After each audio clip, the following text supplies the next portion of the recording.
북한 동포 여러분 안녕하십니까. 북한은 확실히 요새 망조가 된 것 같습니다. 어떤 국가나 체제나 이 망하는 과정을 한번 시작을 하면은 그것을 되돌리기가 매우 어렵습니다. 예컨대 조선조는 언제부터 망조가 들었느냐 하면은 병자호란 때부터입니다.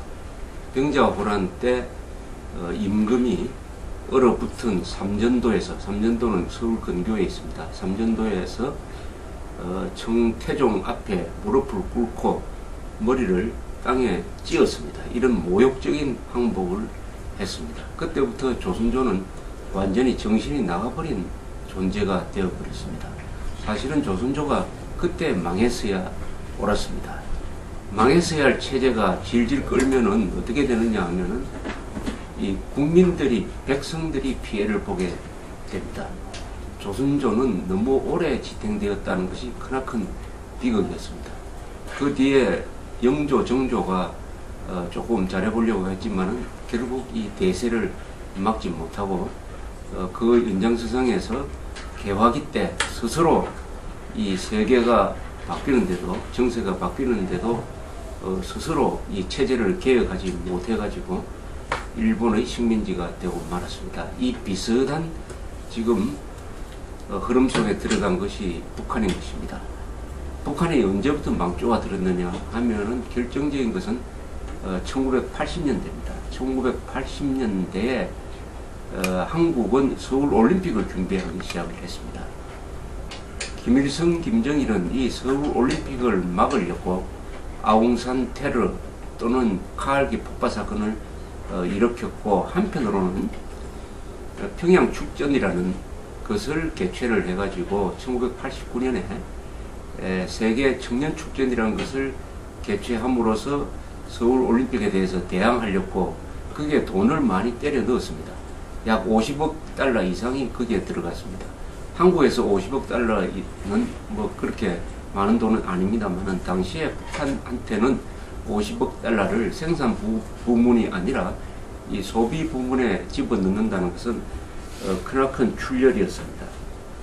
나쁜 마음을 먹으니까 이 체제가 망가지기 시작하는 것입니다. 그러다가 89년에 동구 공산권이 무너지고 91년에 소련이 해체되고 말았습니다. 그럼에도 불구하고 북한 체제가 지금까지 망하지 않고 있습니다. 사실은 북한 체제가 1989년에서 91년 사이에 소련이나 동구권과 함께 같이 망해버렸더라면 북한 동포 여러분들의 고통은 피할 수 있었을 것입니다. 아마도 90년대에 있었던 소위 고난의 행군 시절에 수백만 명이 굶어 죽는 그 참상도 피할 수 있었을 것입니다. 북한 체제가 왜 망하지 않았느냐 하는 것은 몇 가지 이유가 있습니다. 첫째는 중국이 북한 체제를 버티어 주었습니다. 동시에 북한이 그 어려운 때에도 핵무기 개발과 미사일 개발을 통해서 세계의 주목을 받으면서 북한 주민들로 하여금 김정일을 쫓아내는 그런 운동을 하지 못하도록 환경을 조성했습니다. 긴장을 조성했습니다. 그 다음에 남한에 좌파 정권이 들어서면서 북한이 망하는 것을 버티어 주었습니다.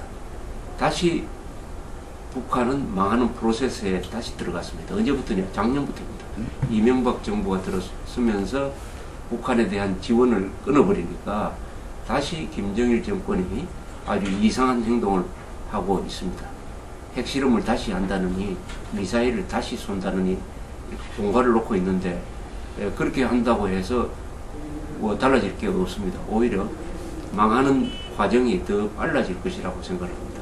북한은 반드시 망합니다. 왜냐? 인간은 대세를 만들지만은 인간은 그 대세를 거꾸로 돌릴 수 없다고 합니다. 어떤 대세는 오랫동안의 이 진화 과정을 거칩니다. 북한이 망하기 시작한 것은 오래된 역사가 있습니다. 많은 사람들이 북한이 망하도록 참여를 했습니다. 그것을 거꾸로 돌리려면 더 많은 시간과 더 많은 인력이 투입돼 가지고 더 좋은 방향으로 가야 되는데 그런 움직임이 하나도 보이지 않습니다. 구체적으로 왜 북한이 망하느냐 하는 것을 따져보면, 첫째, 북한 체제는 확대 재생산이 안 되는 구조입니다. 확대 재생산이라는 것은 뭐냐면 어떤 집안에 비교하면은 최소한 부모는 2사람 이상의 아기를 낳아야 그 집안이 유지가 됩니다. 그런데 한 아기 낳기 운동을 한다든지 아예 자녀를 낳지 않으면 그 집안은 끊어져 버리는 것입니다. 국가 체제에서 확대 재생산이라는 것은 주로 경제력을 이야기합니다. 반드시 경제 성장을 해야 됩니다. 왜냐하면 인구가 늘기 때문입니다. 그러나 북한은 이것이 되지 않고 있습니다. 확대 재생산이 안 되는 체제인 것입니다. 경제력이 망가졌기 때문에. 두 번째는 북한은 자유가 없습니다. 자유가 없는 체제는 햇볕을 받지 못한 나무처럼 반드시 말라 비틀어지게 되어 있습니다. 북한에는 진실이 없습니다. 사실이 없습니다. 사실이 없으면 논리가 성립이 되지 않습니다. 과학이, 합리성이, 기술이 발달할 수가 없는 것입니다. 과학, 기술은 모두 다 사실에 기초를 하고 있습니다. 그리고 북한에는 사랑이라는 게 없습니다. 사랑이 없으면 그 조직은 살벌해지고 딱딱하게 굳어집니다. 굳어진 체제는 어떻게 되느냐 하면 변화에 적응할 수가 없습니다. 북한은 변화에 적응하지 못하기 때문에 지금 위기를 맞고 있습니다. 오래 살아남은 동물들이 있습니다. 공룡은 반짝하다가 없어져 버렸습니다. 그러나 인간은 오랫동안 살아남으면서 점점 좋아지는 방향으로 진화가 되었습니다. 강한 힘센 동물이 오래 남는 것이 아니라 변화에 적응할 수 있는 동물이 오래 남는다고 합니다. 북한은 아주 힘이 센 나라입니다. 핵도 미사일도 있습니다. 그러나 변화에 적응할 수가 없습니다. 왜 변화에 적응할 수가 없느냐 하면은 북한에는 김일성, 김정일이가 있기 때문입니다. 김일성, 김정일의 교시라는 것이 북한이 변화하는 것을 딱 막아놓는 일종의 잠금장치입니다. 잠금장치. 그러니까 북한 동포 여러분들을 어떤 건물 안에 몰아넣고 바깥에서 문을 채운 사람이 김일성, 김정일입니다. 불이 나도 김일성, 김정일은 바깥에서 이 문을 열어주지 않을 것입니다.